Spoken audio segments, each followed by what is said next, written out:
అనంత సాయి కృష్ణ గారి one day special class join అవ్వాలనుకునే వాళ్ళు ఈ నెంబర్ ని సంప్రదించండి. సాయి గారు, ఇప్పుడు ఎక్కడ చూసినా హోపోనోపోనో అనే పదం వినిపిస్తోంది. అది ట్రెండింగ్ లోకి వస్తుంది, అది వైరల్ చేస్తున్నారు. అసలు ఆ పదం ఏంటి, దాని విశిష్టత ఏంటి? స్పిరిచువల్ జర్నీకి ఈ పదానికి ఏం సంబంధం? స్పిరిచువల్ జర్నీకి హోపోనోపోనో దానికి సంబంధం లేదండి. అది యాక్చువల్ అంటే హోపోనోపోనో అనేది మన భారతదేశానికి సంబంధించింది కాదండి. అది ఒక హవాయి ద్వీపంలో పుట్టిందండి. అంటే వాళ్ళ యొక్క సంస్కృతి తర్వాత వాళ్ళ జీవన విధానంలో పుట్టింది ఈ హోపోనోపోనో అనేది.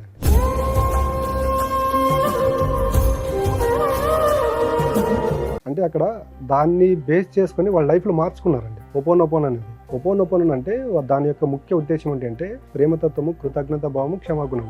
ఇవన్నీ ఇప్పుడు ఎలాగుంటుందంటే ఇక్కడికి తీసుకెళ్ళి మన వాళ్ళు చేస్తున్నది ఏంటంటే, మనకు పెద్దలు సామాన్లు చెప్తారు, మన ఇంట్లో కూర కన్నా పక్కింటి వాళ్ళ కూరగా దానిపైన మనకు అభిరుచి ఎక్కువ ఉంటుందని. సేమ్ ఇప్పుడు మన భారతదేశంలో కూడా అదే నడుస్తుందండి. మన ఇతిహాసాలు, మన పురాణాల్లో ఇవన్నీ ఎప్పుడో ఉన్నాయండి. బట్ మన వాళ్ళు ఏం చేస్తున్నారంటే అవన్నీ పక్కన పెట్టేసి ఈ కల్చర్ని తీసుకొని వచ్చి వాడి ఎక్స్పెరిమెంట్ చేస్తున్నారు. ఇప్పుడు చూడండి, మనకు నలంద యూనివర్సిటీ అనే మనకు ఒక యూనివర్సిటీ ఉండేది. మనకు బ్రిటిష్ వాళ్ళు 200 సంవత్సరాలు పాలించినప్పుడు దాంట్లో ఉండే మొత్తం జ్ఞానానికి సంబంధించిన మెటీరియల్ అంతా అంటిపెట్టడం జరిగింది. దాదాపు 6 నెలలు కాలే అండి.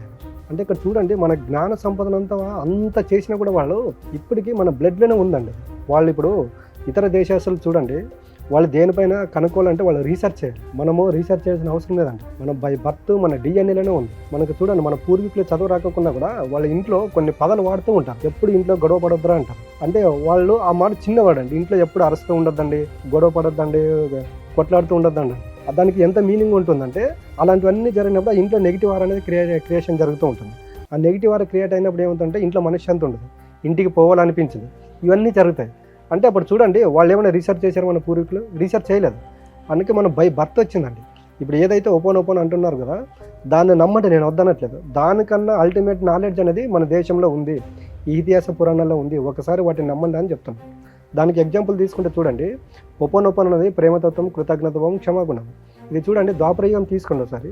మనం శ్రీరాముని ఆదర్శంగా తీసుకుంటే, రేపు పట్టాభిషేకం అనగా రాత్రి వాళ్ళ నాన్నగారు వచ్చి వాళ్ళ అరణ్యవాసానికి వెళ్ళాలంటే ఒక్క మాట కూడా చెప్పుకోకుండా వెళ్ళిపోయాడు. ఎందుకు? ప్రేమతత్వం. అక్కడ ఉన్నటువంటి తిరిగి మరుసటి రోజు పట్టాభిషేకం అయినా వెళ్ళినా కూడా ఆ పట్టాభిషేకము వాళ్ళ తమ్ముడికి చేసి వెళ్ళాడు. అంటే అక్కడ చూడండి, సాక్రిఫైస్ అనమాట. అది ఇక్కడ ఉండే క్షమాము వదిలేశాడు క్షమాగుణంతో. అంటే ఇవన్నీ క్యారెక్టర్లు మనకి ఇతిహాస పురాణాల్లో ఉన్నాయి. ఒకసారి వీటిని చదవండి అన్నప్పుడు ఏమవుతుందంటే మెంటల్గా స్ట్రాంగ్ అవుతారండి. ఇప్పుడు ఎక్కడో కాపీ పేస్ట్ చూసి చదివేదానికన్నా మనకు ఒరిజినల్గా విని, ఇప్పుడు రామాయణము, మహాభారతం ఇవన్నీ మనకు అల్టిమేట్ గ్రంథాల రూపంలో ఉన్నాయి, వాయిస్ రూపంలో ఉన్నాయి. డైలీ ఇవన్నీ వింటూ ఉండడం వల్ల ఏమవుతుందంటే, అప్లై చేస్తూ ఉండడం వల్ల ఏమవుతుందంటే మనలో మార్పు వస్తుంది. అయితే ఇప్పుడు హోపోనోపోనో అనే పదానికి ఎంత ఇంపార్టెన్స్ ఉందంటే స్పిరిచువల్ జర్నీ? 100% అండి. ఇప్పుడు చూడండి, హోపోనోపోనో దానికి ప్రేమతత్వం, కృతజ్ఞత భావం, క్షమాగుణం ఇవన్నీ మనకు శ్రీరాముడు ఇవన్నీ అంటే వద్దులేండి. గౌతమ బుద్ధుడు అంటే అందరికి తెలిసిపోతుంది. బుద్ధుడు అనేది మీరు ఏ ఆఫీస్కి వెళ్ళినా బుద్ధుని విగ్రహం ఉంటుంది, ఏ ఇంట్లోకి వెళ్ళినా బుద్ధుని విగ్రహం పెట్టుకొని ఉంటారు. ఫస్ట్ ఆయనే చెప్పాడండి, మీలో మీరు మారాలంటే మీలో ఉన్నటువంటి వ్యక్తిత్వాన్ని వదులుకోండి. మీలో ఉన్నటువంటి ఈర్ష్య, ద్వేష, పగ, ప్రతీకారాలు ఏవైతే ఉన్నాయో వాటిని వదిలిపెట్టి ప్రేమతత్వము, కృతజ్ఞత భావము, క్షమాగుణము మీలో వ్యక్తిత్వాన్ని నింపుకోండి అని చెప్పాడు. ఇప్పుడు చూడండి, హోపోనోపోనో అనేది ఇప్పుడు ట్రెండింగ్లో ఉంది. మన గౌతమ బుద్ధుడు ఎప్పుడో చెప్పాడు. కాబట్టి ఒకసారి మన పూర్వీకులు ఏవైతే చెప్పారో వాటిని ఒకసారి వినండి అని చెప్తున్నాను. ఓకే. అయితే ఇప్పుడు ఈ పదాన్ని మనం ఎట్లా వాడాలి? మన లైఫ్ స్టైల్ మార్చుకోవాలంటే, మంచిగా జరగాలంటే ఏ విధంగా యూజ్ చేయాలంటారు? అదే నేను చెప్తున్నాను, మనం చాలా వీడియోలో మాట్లాడుకున్నాము. మనకు ఒకటి పొందినప్పుడు కృతజ్ఞత భావంతో ఉండాలండి. మనకి ఎవరైనా ఒకరు హెల్ప్ చేశారనుకోండి, వాళ్ళ పట్ల మనం ఎప్పుడు కృతజ్ఞత భావంతో ఉండాలి. మన దగ్గర ఏదైనా మనకన్నా చిన్నవాళ్ళు మన దగ్గరికి తక్కువ వాళ్ళు వచ్చినప్పుడు వాళ్ళ పట్ల ప్రేమతత్వంతో ఉండాలి. మన విషయంలో ఎవరైనా తప్పు చేశారనుకోండి, క్షమించి వదిలేయాలి.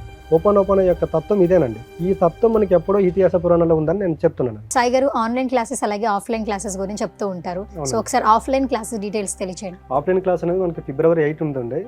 మార్నింగ్ 9:30 to ఈవినింగ్ 4:35 వరకు ఉంటుంది. ఆన్లైన్ క్లాసెస్ ఎట్లా? ఆన్లైన్ క్లాస్ అనేది ఎవ్రీ సండే ఉంటుంది, మార్నింగ్ కానీ ఈవినింగ్ కానీ ఉంటుంది. ఓకే.